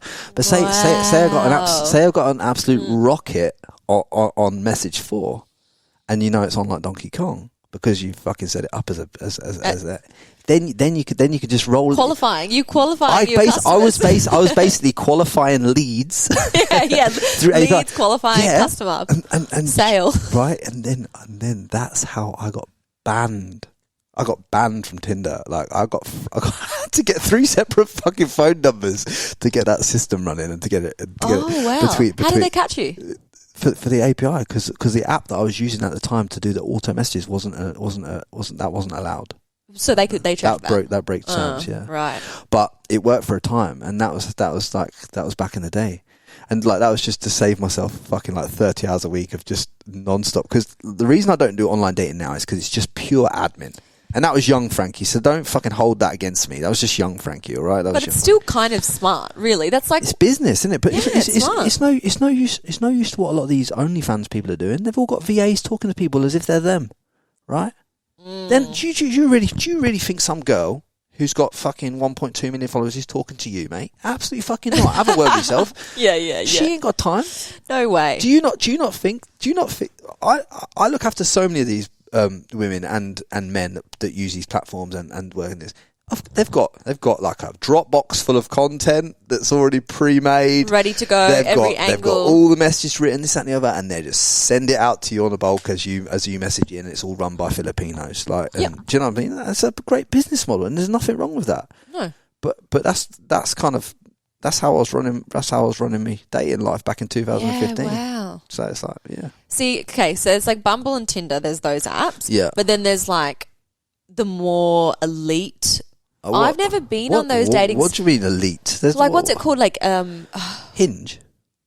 No, they're like where it's like apparently psychologists are behind it and you answer all these questions and they fully try and matchmake. Psychologists are behind the dating apps. What are they called? Like elite dating or elite single. More fish in the sea. I don't know. They're proper ones. But I think... you've been on a few, haven't you? No. You secretly have. I haven't. Don't you lie to me on my podcast. No, okay. I have only been on... Full transparency. Yeah, full transparency. Tinder, when it first came out, I went on one Tinder date. And you had a VA, didn't you? You'd know where you was talking to men that much. I wish I had a VA. I was doing all the hard work myself, all the groundwork. Yeah. I went on one Tinder date and then it just wasn't for me. Yeah. Actually, it was a bit freaky. Like, I was like, yeah, no. Do you want to go into it? No, the date itself was fine. Just met up with this guy. We hung out. It was all good. He had a foot fetish. It was cool. Yeah, he had a foot fetish. I get so many. Okay, Instagram, I get foot fetish and this new one called a pay pig. What? A pay pig. So they're like, do you want a pay pig? Basically, you got to call them mean names. They want to be treated badly and pay you an allowance. But you don't have to pay women in Australia to treat you badly. Yeah, I mean, you don't have to pay me to treat you badly. Just come on in. Fucking hell. You should have seen the fire that this one was breathing at me. I didn't even know the girl. Fucking hell. Pay you to treat you badly. How's that? A pay pig? I've never heard that before. I've never heard that. Legit. It's very... Obviously, they get the whole sugar baby thing.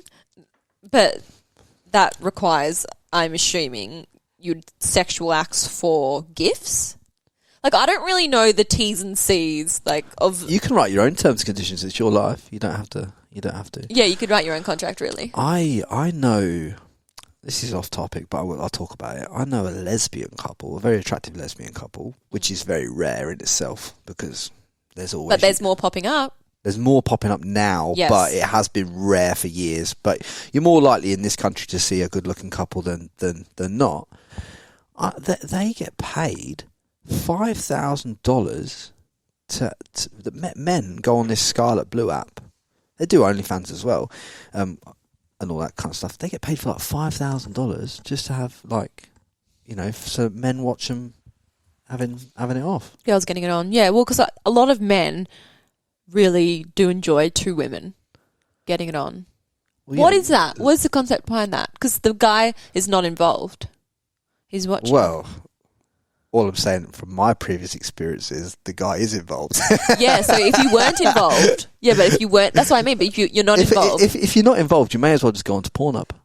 Do you know what I'm saying? Like, what's the point? Oh yeah, I wonder because for me, it's always I'm like, what is the psychology behind the person and their trigger? Why this is giving them some form of pleasure? Like, what is it?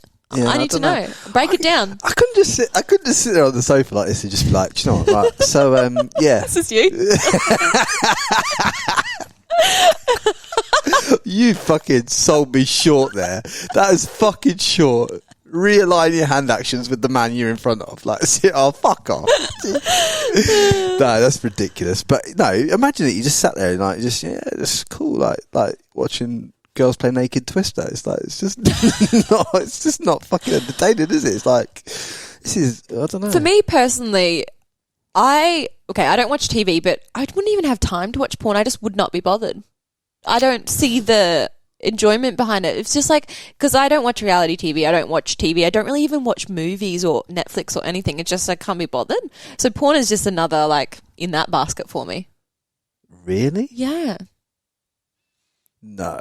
Yeah. No, I don't believe you. No, truthfully.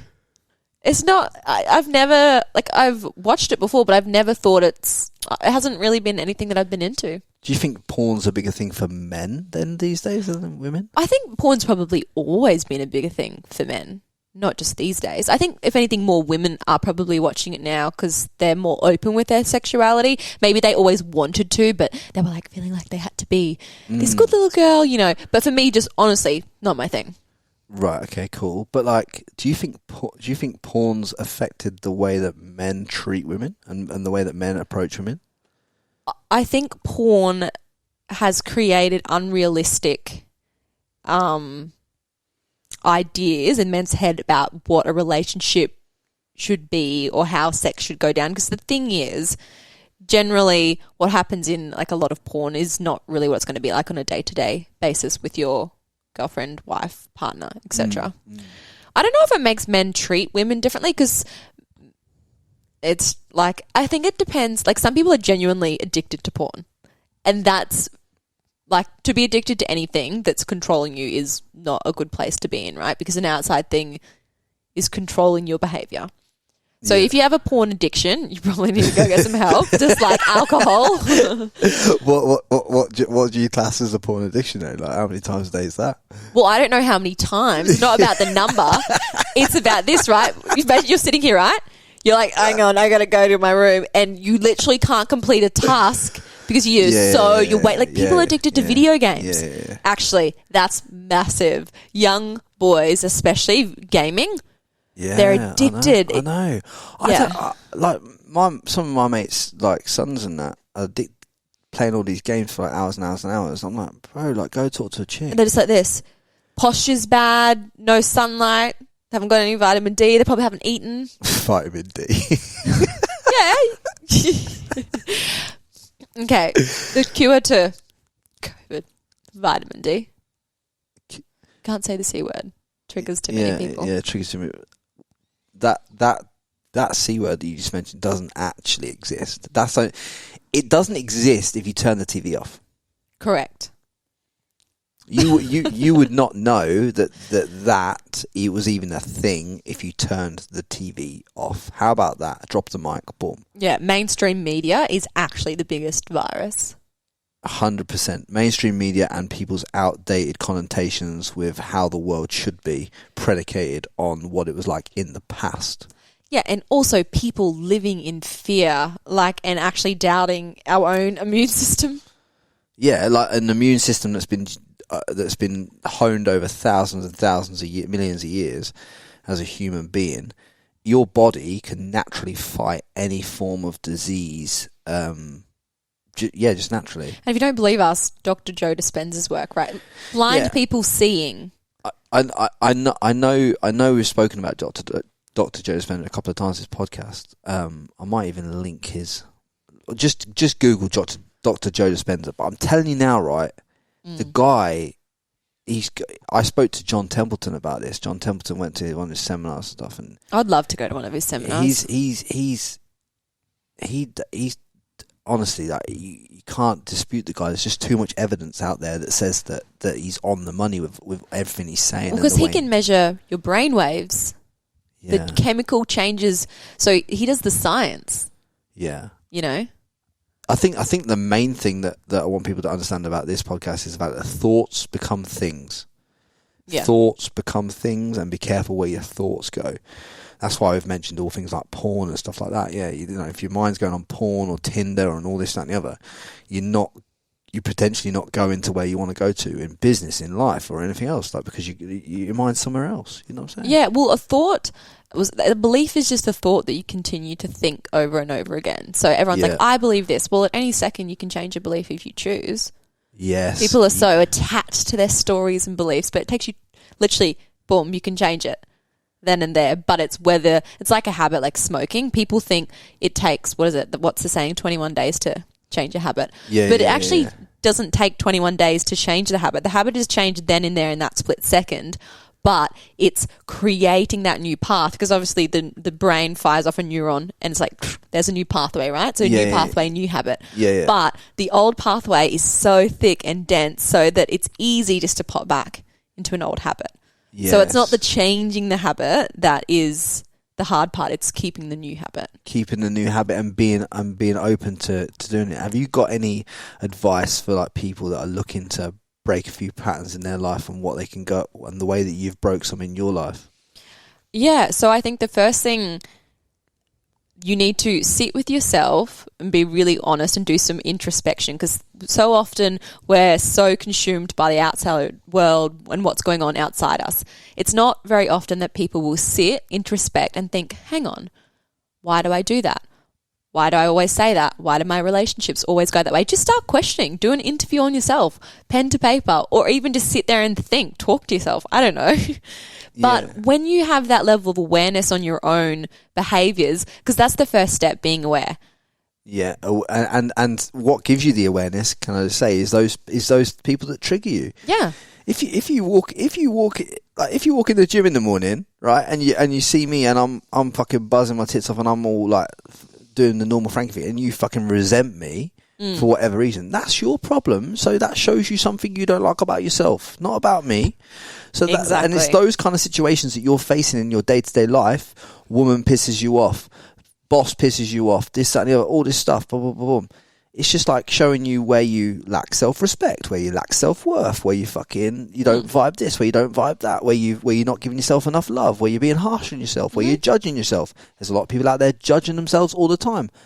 I only learned this about 6 months ago, that for years and years and years that I've been so self-critical of myself. It's like I've been stunting my own growth in a lot of respects, because I was so self-critical. It's like, you know what I mean, Frankie, you've not done enough. It's never enough. It's never enough. It's never enough. Never enough. Never enough. Never enough. And it's like this constant hamster wheel of self-judgment. And it's like, once you kind of become peaceful with the fact of like, you know, stop being so fucking hard on yourself. Stop giving yourself so much shit. Once you become comfortable with that, that's when things start to really That's a huge one for overachievers, is you don't take a minute and celebrate and anchor in the what you've just fucking done. Your accomplishments, yeah. Yeah, because I got to 40 episodes of the podcast, right? Yeah. And I was like... And what'd you do? I went, oh, shit. I should have got to 100. but then I slapped myself around the face, and I was in the bathroom one night, and I thought to myself, do you know what? I fucking 40 reps at high level, LSKD, Naked Harvest, people like yourself. Amazing. Like, you know what I mean? I've not had mugs on the podcast. I've had top business people, top people in general, just people with good energy coming here doing the right shit, the Lord's work, right? Think about all these conversations and all these messages, and then all the lives that you've touched that have listened and consumed your content. Of course, right? And there I am beating myself up that I've not done another 60 episodes, mate. What are you talking about? Like you've got to fucking 40. And here's the thing, right?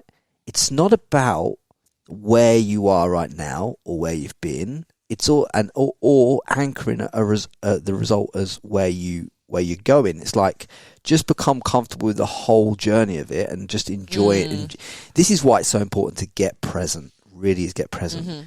And I'll remind the audience about a situation that happened in my life, and this is why it's so important to be present. It's the fact that, I'll tell you, right, so I was in December 2017. I'd worked my whole life to get to this point in boxing, where I became the youngest professional boxing trainer in the UK, then came to Australia.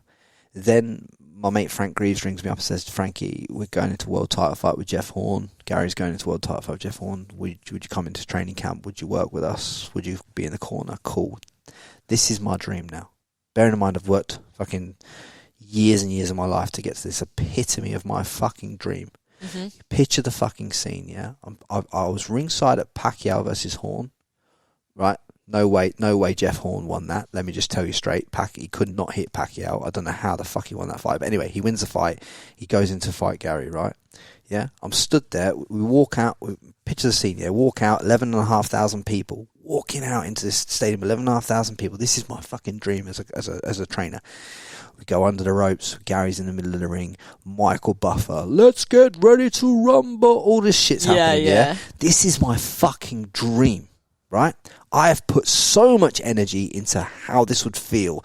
This would be my accomplishment. All this stuff. I put so much fucking love and all this. I'm proving all the doubters wrong. I'm doing all this. Yeah, I put so much into that.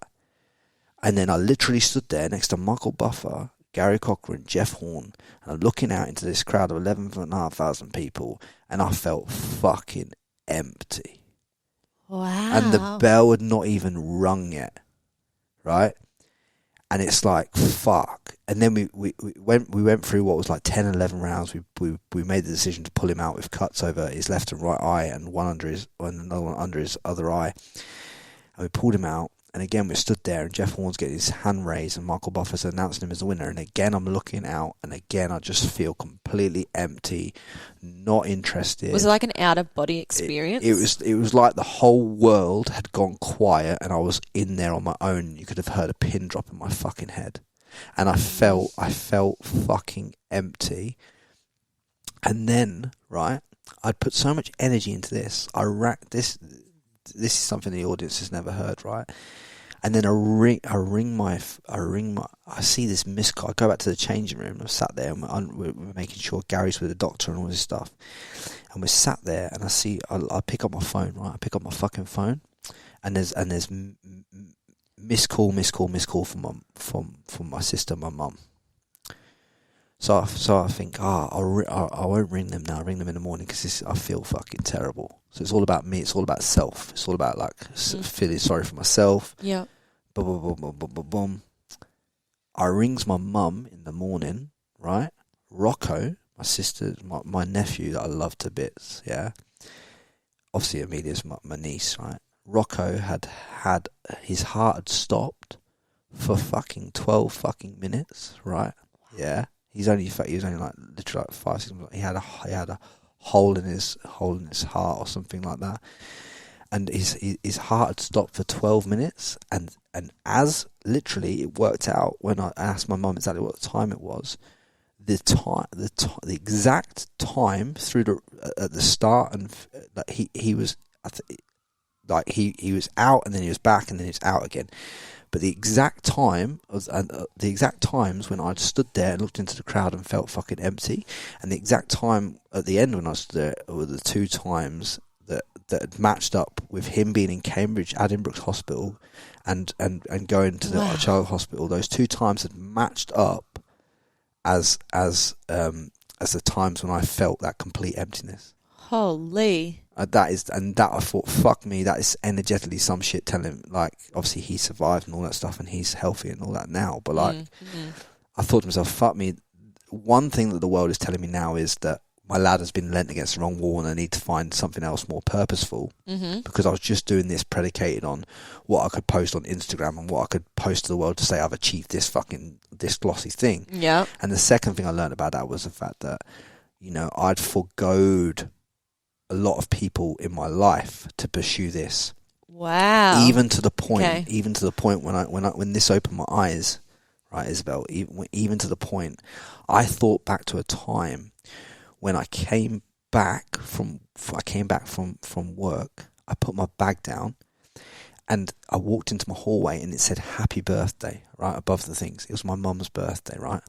I walked and I looked at it, but I didn't recognise it as happy birthday. I just walked into the hallway like it was like nothing was there. I walked into my mum's fucking birthday meal and didn't notice it was a fucking birthday meal, right? Even though it was fucking plainly obvious when I think back, right? Yeah, I didn't even know it was my mum's birthday on that day because I was so disconnected and so in pursuit of this over here for myself, right? I completely missed out, and I went to sparring. And then I came back, and only then, when I was fully present, did I notice that I've just missed my mum's fucking birthday. Wow. Yeah. Do you know what I'm saying? And that's all because I'd been so invested in me and this pursuit of something, because I wanted to prove the world something. I wanted to do this and do this and do this and do this. I've been so invested in that for an external, external feeling, that I was foregoing all this other stuff. And I reckon that these things turned up, and the reason I felt like that and the reason everything happened was to show me that, mate, this is your family, and there's more purposeful things you can do that still align you with your family, but still align with your purpose, that you can kind of show me that way. And I know it sounds a bit like fucking deep, but like I really put that together like that, and I'll tell you now, it fucking hit me fucking hard for a long time. And that's the mum guilt thing, that's my probably greatest worry and fear with pursuing my life and doing my achievements, but also being present with Dakota. Yeah. Because I think there's been so many of us when we've been growing up that maybe dad wasn't present or mum wasn't present, and they were working their job and they were doing the best that they could do with their life and in that situation. But Now we're coming to a time and a level of awareness where we're more spiritually connected, and we don't just want to work, head against the grindstone. We want to be present, be fulfilled. And so that's probably my biggest thing. I'm like, okay, yep, I want to, do stuff on my phone, but often in the back of my head, I'm like, oh, is Dakota always seeing me with my phone in my hand? Yeah. And I'm not being present enough, and she's just seeing me, or I'm seeing her through the lens of a phone. So I often put my phone down and make sure I have these present moments with her, because once time is gone, you never get that back. Like, time is literally the most valuable commodity. Yeah, and 100%, and that's why if you've got a company, even if you turn over millions of dollars, but you're not fucking happy with it, or you're pursuing something purely for cash, like I've done in the past, or and stuff like that, I'm just telling you now, like, you got to really get honest with yourself, because it's just worth putting in another 6 months and taking a little bit harder road. And often, this is something that massively impacted my life. The hardest decision, the hardest decision that you ever have to make that day, the hardest decision of the two decisions that you have to make, whether to go that way or that way, always make the hardest one, because the hardest one is the one that you should do. I've always felt. Yes. The hardest decision, the one that's hard to you, is the one that you should make, because that's telling you all you need to know about what you got to do, I believe. Yep. Like, should I stay with her or should I go? Well, if it's harder to leave her than it is to stay, maybe you're just staying to be comfortable rather than staying to benefit you both. And complacency. Complacency. And it's like, if it's harder to leave that business than it is to, maybe it's telling you all you need to know. Like, you just got to be open and honest with yourself and kind of really kind of vibe that, you know what I'm saying? I think, if anything, 2020 has taught us, like, life is not secure. Stuff can change at the drop of a pin. Your whole world could be flipped upside down. So many people have lost businesses, have been separated from family. Like, if you're going to truly step into your truth and your power, this is the time. Because 2020 has shaken so many people up, and now we're in 2021 and we're still feeling the backlash from it all, and life is still uncertain. And you got there's so many opportunities to really make money. Do you know what I mean? And to kind of open yourself up to being fulfilled. It's one of the reasons, like I keep saying to you all, is why I do this. It's because it fucking lights me up, man. Like, if it didn't light me up, I wouldn't be here. Simple as that. I would not be here. There's a lot of work that goes into this that you don't see behind the scenes. A lot of money and stuff. But the reason I put it in is because I believe in it, and it's kind of, it vibes me. It fills me up. I enjoy these conversations that I have with people like yourself, and that's why I do it. It's like, I transmute this energy with you once, and then it gets put down and can be played thousands and thousands of times, tens of thousands of times, for other people to gain value from. But I've leveraged myself once in that moment. And energy isn't like it happens and then it finishes. Energy is not past, present, or future. Energy just is. So this recording, when people listen to it, they will literally pick up the exact energy from this conversation at whatever point they're listening to it. And that's a really cool thing. Yeah. And usually I would say that everything that happens in life happens for you at the right time. So the time that you listen to this podcast will be the right time for you to hear this information. 100%. 100%. Without a doubt. It's been so serendipitous. In my life, everything that's happened is like, okay, that was the right time. And when you try and force it and try and push this shit uphill, like I keep saying, it's like, it's not going to bang. That's why someone said to me once, and I thought this was the most profound thing. Everyone's like, oh, so say maybe it might be a guy. Yeah, he's the right guy, but just wrong timing. And then someone said to me, do you know, it's not wrong timing. It's just wrong person. Stop telling yourself this story that's wrong timing. No, timing is never wrong. Everything happens at the perfect time. But on the other side of the coin to that, say you can rekindle. So then that's the right time. Yeah, I suppose. Yeah, you're right. Yeah, it's always right timing. It's always right timing. It's always right timing. Whether you rekindle with someone at a different point, timing's right. Yeah, the timing's right. It's always about timing. Now, you are right there. You are right, because it doesn't matter. If you rekindle with the same person 12 years later, it's always just about the timing. And if the timing's right, the timing's right.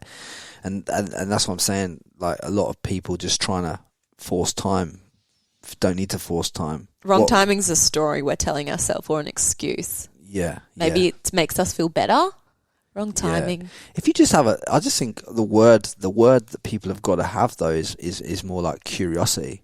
Be more curious into the things that you could potentially pursue in your life to make it more fulfilling for you.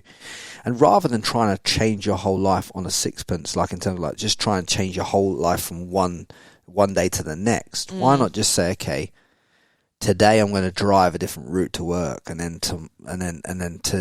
tomorrow I'm going to do like, you know, I'm still in a job. I'm going to take one action tomorrow. It's going to take me close towards this online e-commerce business, and then one action to grow my social media. It's so they call it incremental upgrades. It's where you energetically just like a couple of knots, you know. Yeah, and then you're still making positive moves in your life, but you're not setting yourself up to fucking fail. Because you have to believe it to achieve it. So if you don't believe it, you're not going to achieve it. But you probably believe you could just do a little change. But yeah, but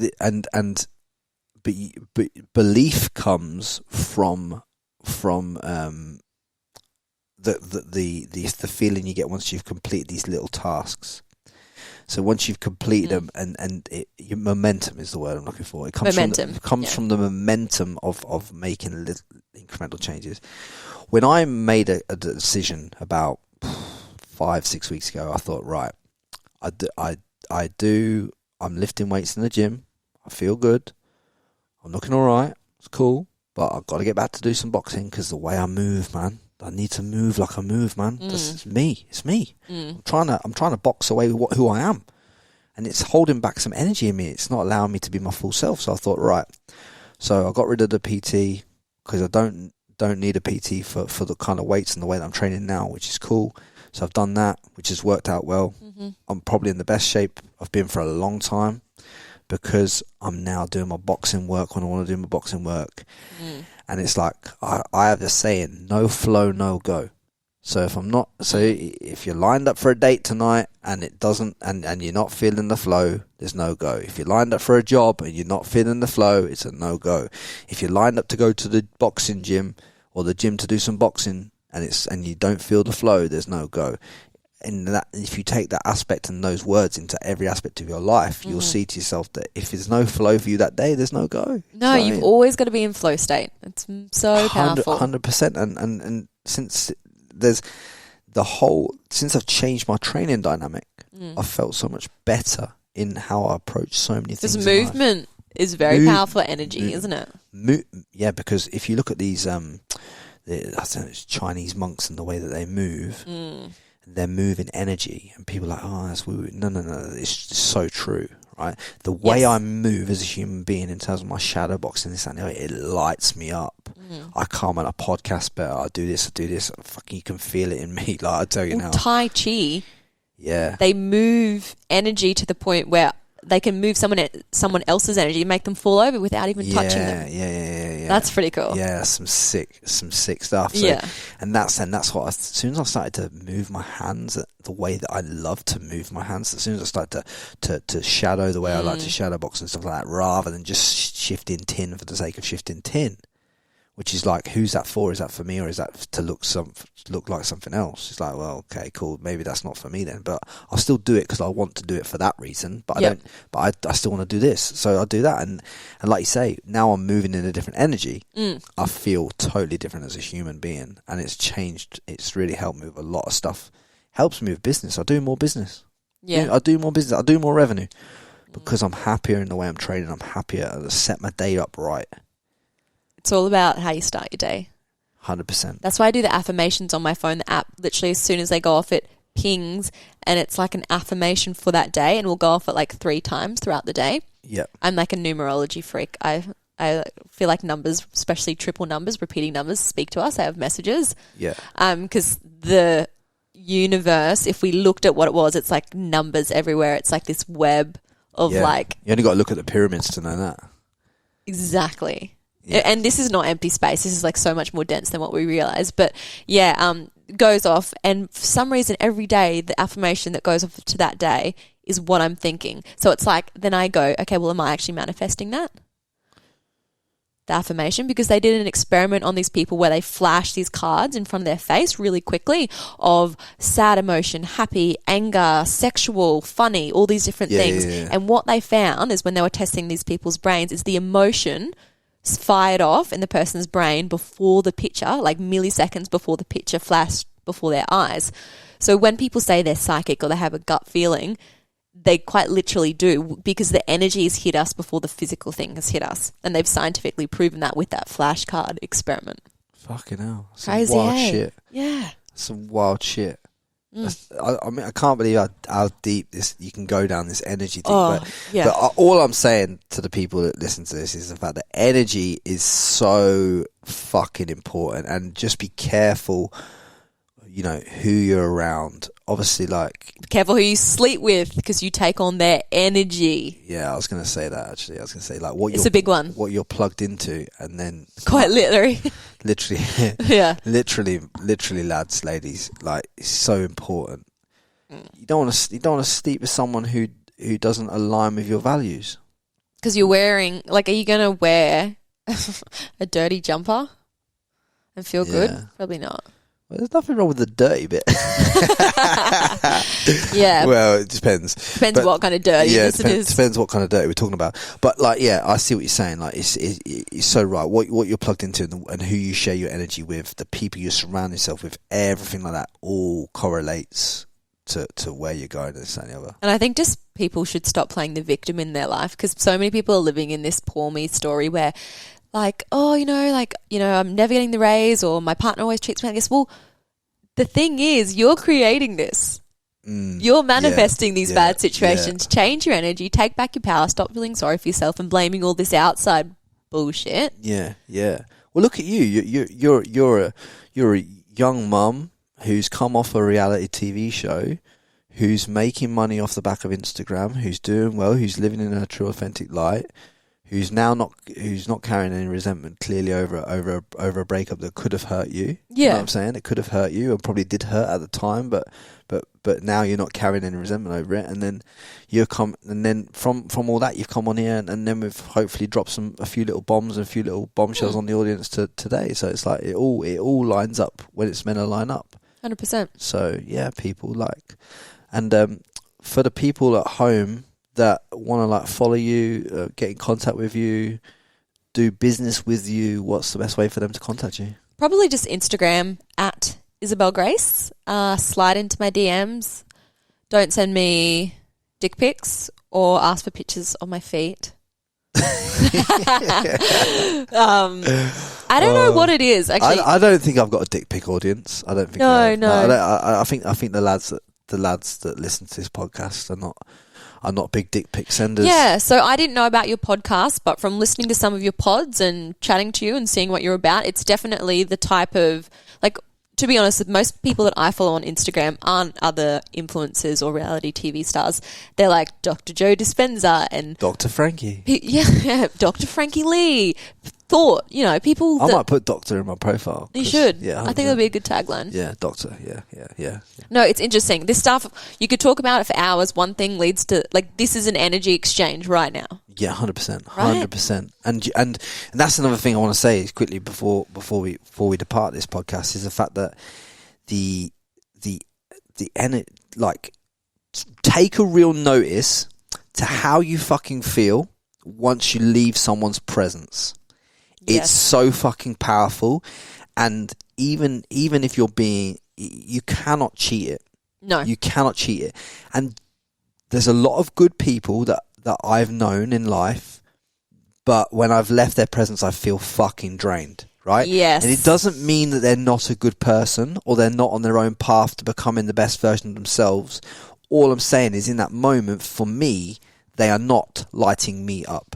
So if you leave here today and you feel less empowered or less fucking, like, a bit like this, like, after you leave, then you should spend 100% less time with me than you previously did. Do you know what I'm saying? Like, yeah. Do you know what I'm saying? Like, that's how people should approach it. 100%. Yeah. And they should audit their friends, their family, everybody. Audit everybody. Oh, a lot of people are keeping a lot of relationships, romantic, friendship, family in their life that aren't serving them. Yes. And please take this as your call to action at the end of the podcast to say to yourself, write a list of the people you're surrounded yourself with, friends, business, family, the people you're spending the most time with, and if people are empowering you, if you feel good when you've been around them, put them on the side of the list where you'll spend more time with those people. And if they're taking you to where you want to go to, especially spend more time with them. And if they're not, if they're disempowering, if you feel fucking lethargic, if you're feeling drained, they've got to go in the side of the list where you go from seeing them once a week to once a month to once every 2 months. Yeah, cut the cords and break it off gently, because otherwise, you know, people say to me, why, how can you be so happy every day? Because bro, like, at the end of the day, I'm not around, like, if I feel that negative energy, if I feel like it's gone, man, it's gone. Yep. You could be the best looking chick in the world. I don't give a fuck how fucking spicy you are. If you're bad energy, you're gone. If you don't have banter, you're gone. If you don't align with me as a human being, you're gone. But you have to be picky. People say to me, like, girls often get the, oh, you're a prude or whatever. But I'm like, but why would you settle? Life is too short to dim yourself. And girls do it all the time. They shrink themselves to not offend anyone, or to not be lonely, or to do what society deems is normal. But I'm not about that at all. Yeah, 100%. And it's something you've got to be real present with, like real.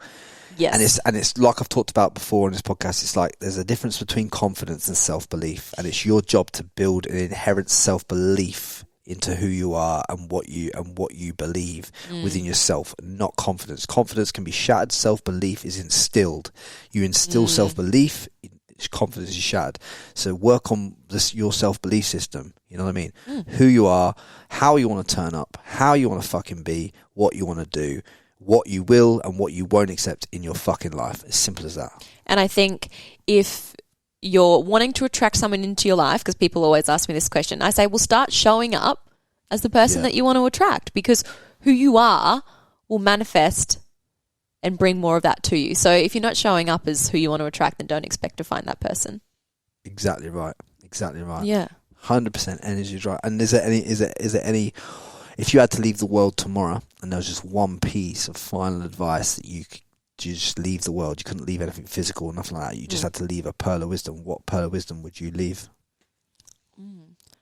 I would say stop playing small, just because most people that I meet haven't stepped into their true authentic self or who they really want to be, and they're wearing masks, or they're acting how society deems them that they should be, or they're shrinking their light. So stop playing small. That would be my biggest piece of advice. I love it. And follow Isabelle Grace on Instagram. If you help with, like, let's just talk about the business quick. You help women empower money and bring more money into their lives, right? Yeah. So we've got a whole global girl gang community that was actually birthed at the end of 2020. But yeah, essentially we've got now over 2,000 women a part of this community. It's blowing up, and we essentially help women create an extra stream of income through their social media. So if you are someone that is not happy in your job, or even just like, you know, you want a sisterhood, you want some women, you want to work on self-development, spirituality, then definitely hit me up. And there you go, guys. That is Isabelle Grace. And guys, look, if you can just obviously drop us a comment on YouTube, you know, share the content on Instagram. If you can, you know, drop a review on Apple, you know, we're putting in our time to try and help move the needle in your life, and any shares and appreciation that you could put out there that's not going to cost you a lot of time would be greatly appreciated.